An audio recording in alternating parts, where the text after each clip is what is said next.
اور میں نے کہا تمہاری رپورٹ نہیں بیوی کی رپورٹ آئے گی تو مانوں گا. اس کے بعد بیوی آئی بہت خوش, اس نے کہا بہت فرق پڑ گیا.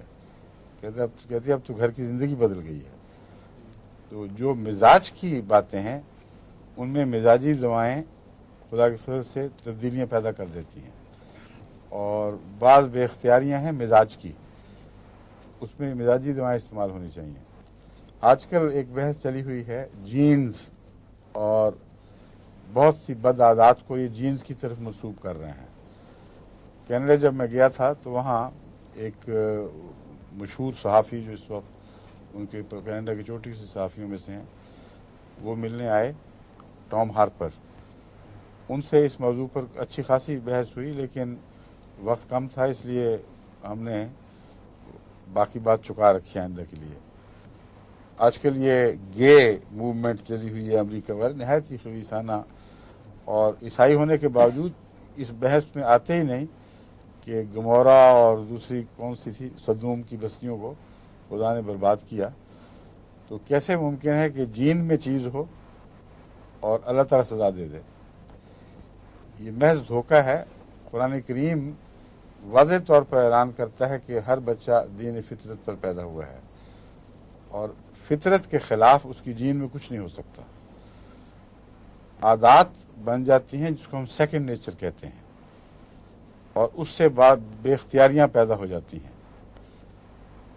وہ اگر جین ہوتی تو ہومیوپیتھک علاج سے اس کو ٹھیک نہیں ہونا چاہیے, لیکن کیونکہ جینیٹک سمبلز کو میرا نہیں خیال کہ ہومیوپیتھک تبدیل کر سکے.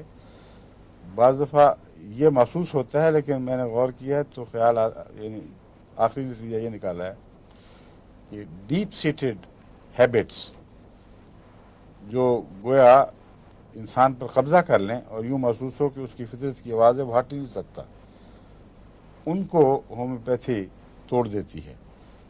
اور ایسی عادتوں میں ہومیوپیتھی کے سوا اور کوئی علاج دنیا میں معلوم نہیں ہے, کیونکہ کلیم ہی نہیں کرتے.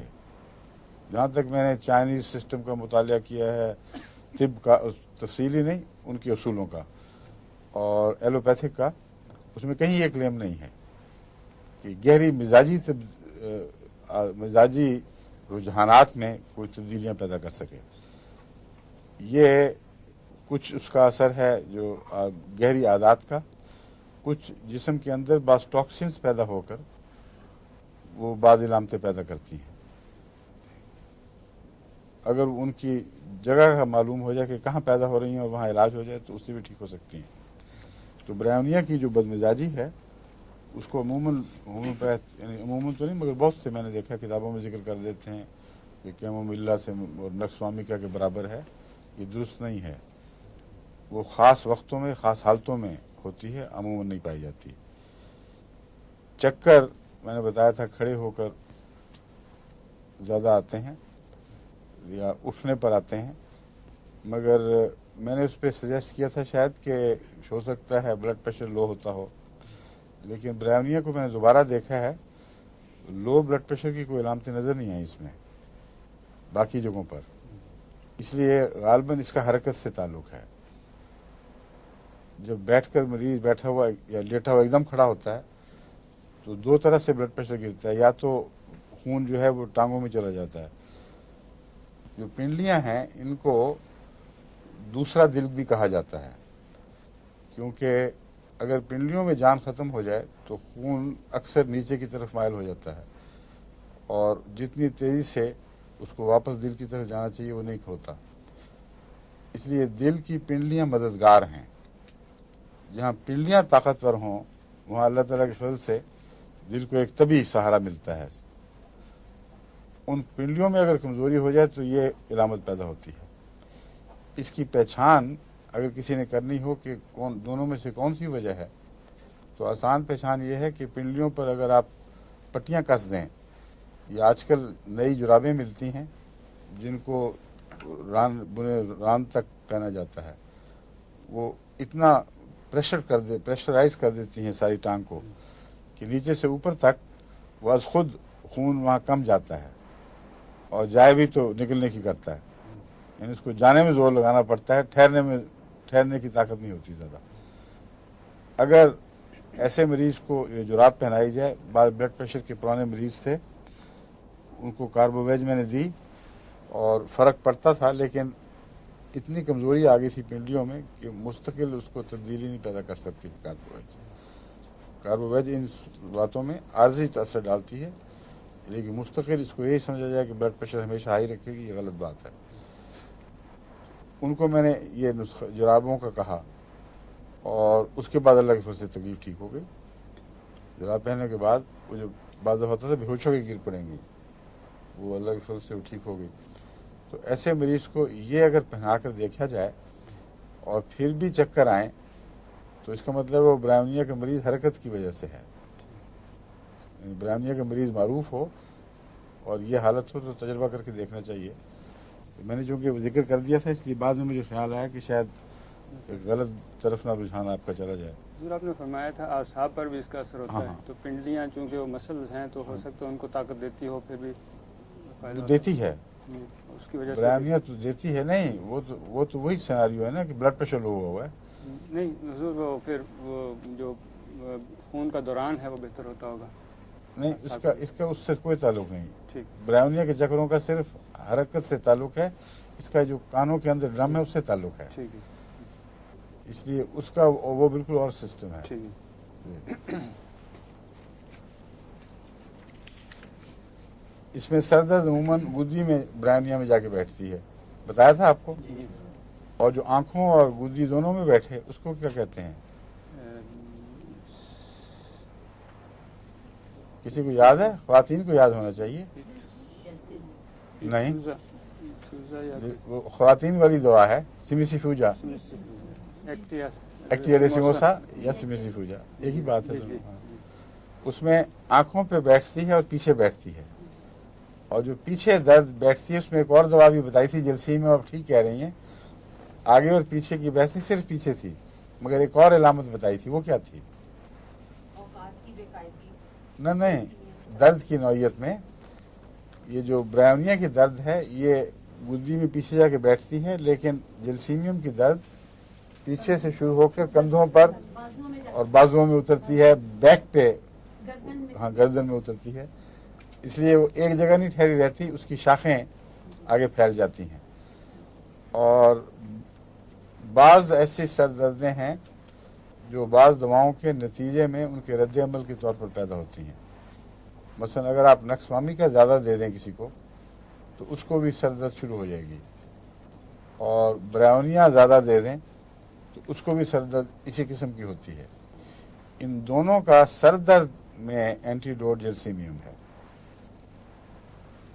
آپ کو پتہ نہیں لگتا کہ کیوں ہو رہی ہے. ایک آدمی کو آپ نے نکسوامی کا دیا ہے بار بار, اور ویسے اس کو بہت فائدہ پہنچا ہے, لیکن معلوم ہوتا ہے بعض حصوں میں اوور ڈوز ہو گیا ہے, اس کی وجہ سے اعصابی درد ہوتی ہے وہ.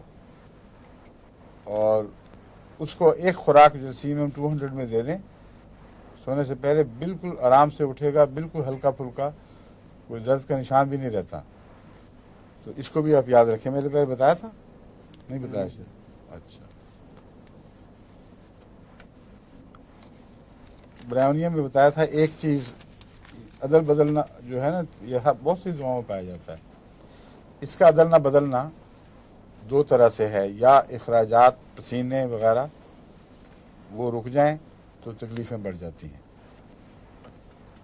علاج کریں تو وہ اخراجات دوبارہ شروع ہو جاتے ہیں, میوکس میمبرینز بھیگ جاتی ہیں, جلد سے جو ہے نا پانی کا اخراج وغیرہ وہ عام شروع ہو جاتا ہے.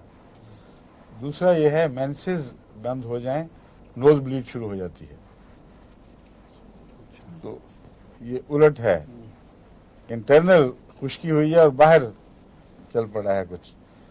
تو اس نوز بلیڈ کے اوپر اگر مینسز کے دوران مینسز بند ہونے کے نتیجے میں ہو تو اس وقت آپ ان کو یہ دے کے دیکھیں, آپ کو بہت جلدی فائدہ محسوس ہوگا.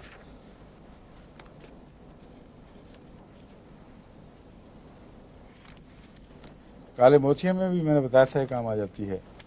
نیٹریمیور کی بجائے کی طرح پپڑیاں ہونٹوں پر, خشک پپڑیاں جو بخاروں سے منہ میں آ جایا کرتی ہیں, ملیریا بخار کا خاص حصہ ہیں یہ, تو اس میں برائیونیا بھی ہے، اور برائیونیا کا کرونک میں نے بتایا تھا نیٹرمیور، برائیونیا کا بھی کرونک ہے، پلسٹیلا کا بھی کرونک ہے،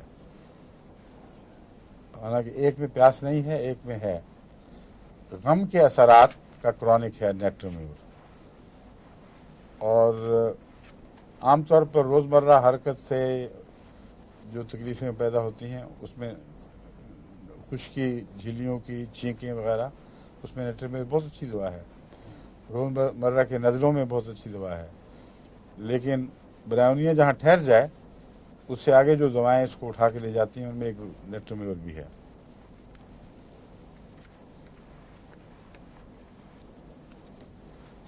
سانس کی نالی میں سٹیکینس، یہ عام طور پر ہیپاسلف کی طرف اس کا خیال جاتا ہے، اس سے ہیپاسلف کی طرف خیال جاتا ہے۔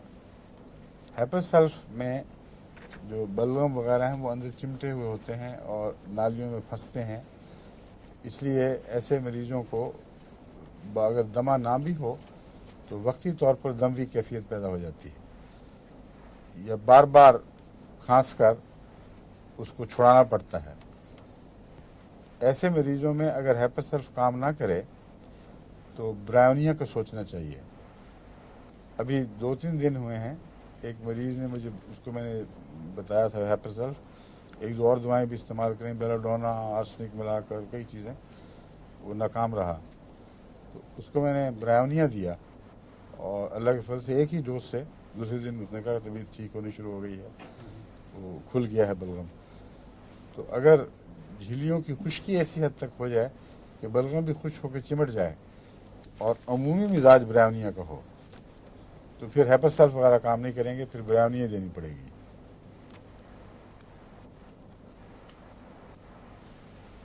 جگر کا کچھ حصہ سوجا ہوا ہوتا ہے، اگر پورا سوج جائے جگر تو وہ تو بہت بڑی ہوئی حالت ہوتی ہے، لیکن بعض حصوں کا سوجنا اس میں بیان کیا جاتا ہے۔ میرا تجربہ ہے کہ جگر کے اوپر اتنا اثر ہے اس کا کہ اگر سلفر کے ساتھ ملا کر دیا جائے تو ہیپاٹائٹس، بلکہ بعض کیسز میں یقینی طور پر ثابت شدہ کینسر بھی اللہ کے فضل سے ٹھیک ہو گئے ہیں۔ اس لیے برائیونیا معمولی دوا نہیں، بہت ہی اہم دوا ہے، لیکن سلفر کے ساتھ کمبینیشن کے ساتھ دینا پڑتا ہے، اکیلا برائیونیا کام نہیں کرتا۔ سلفر عموماً میں 30 میں دیتا ہوں جگر کے کیسز میں، اور برائیونیا 200 میں، ہفتے میں 2-3 دفعہ برائیونیا، اور سلفر روزانہ دن میں 3 دفعہ۔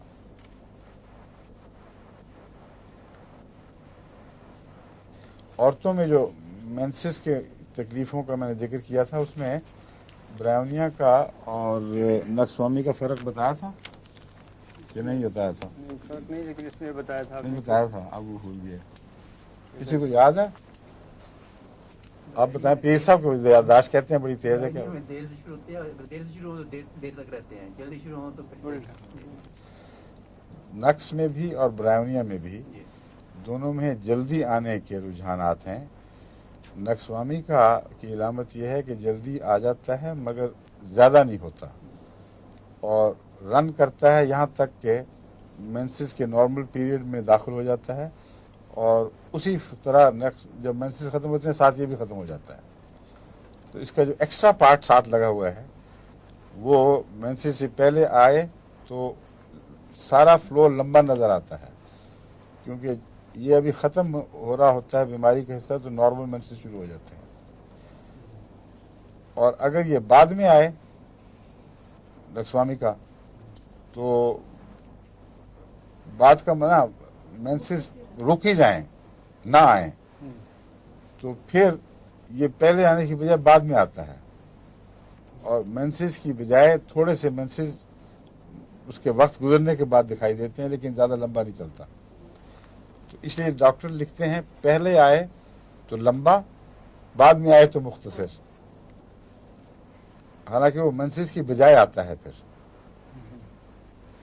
برائیونیا میں یہ علامت ہے کہ پہلے جب آتا ہے تو بہت زیادہ ہوتا ہے، اتنا خون زیادہ ہو جاتا ہے کہ انیمک ہو جاتی ہیں ایسی عورتیں جن کو یہ بیماری ہو، اور خصوصی علامت یہ ہے کہ بستر سے قدم نیچے رکھا اور شراٹے شروع ہو جاتے ہیں خون کے. اس لیے سخت نقاہت، کمزوری، ہر وقت لیٹے رہنے کی مجبوری، یہ اس کی خاص علامتیں اس لیے فوراً پہچانی جاتی ہیں.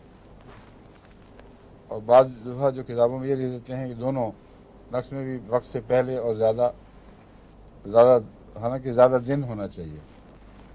وقت سے پہلے اور زیادہ سے برائیونیا کی علامت ہے، نقص کی نہیں ہے.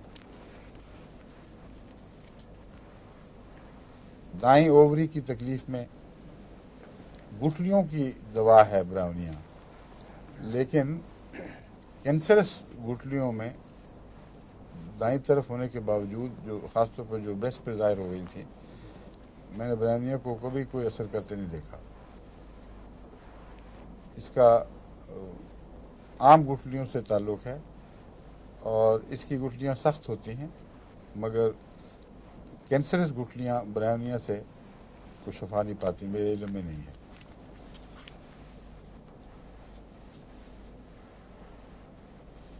اس کے متعلق کہا جاتا ہے بلغم نمونیا وغیرہ میں اینٹ کے رنگ کی. اب باقی علامتیں موجود ہوتی ہیں اور ہومیوپیتھ انتظار کرتے رہتے ہیں کہ بلغم کا رنگ اینٹ کا ہو تو پھر دیں. یہ علامتوں کو نہ سمجھنے کی وجہ سے ہے. اس کے اندر چونکہ خشکی ہے اور میوکس میمبرینز کریک کرتی ہیں، اس لیے خون اس طرح سیپ کرتا ہے اس میں کہ بلغم کے اندر داخل ہو کر اس کا جز بن جاتا ہے. اور خون ملا ہوا بلغم جس میں الگ خون کے سپاٹس نہ ہوں، وہ اینٹ کے رنگ کا دکھائی دیتا ہے. اس لیے یہ اس کی علامت ہے، اور ضروری نہیں کہ یہ علامت ظاہر ہو. یہ بعض دفعہ ایڈوانس سٹیجز میں، عام طور پر نمونیا میں چونکہ زیادہ جلدی سے مریض کی حالت بگڑتی ہے، وہاں یہ دکھائی دیتی ہیں علامتیں. مگر روزمرہ کے بلغم میں اگر یہ رنگ ڈھونڈیں گے تو کہیں آپ کو دکھائی نہیں دے گا. برائیونیا کا رنگ بالکل نارمل ہوگا عام بلغم کا. اگر انفیکشن ساتھ ہو جائے تو سبز ہو جاتا ہے، اگر انفیکشن نہ ہو تو سفیدی مائل یا زردی مائل، ہلکی زردی مائل.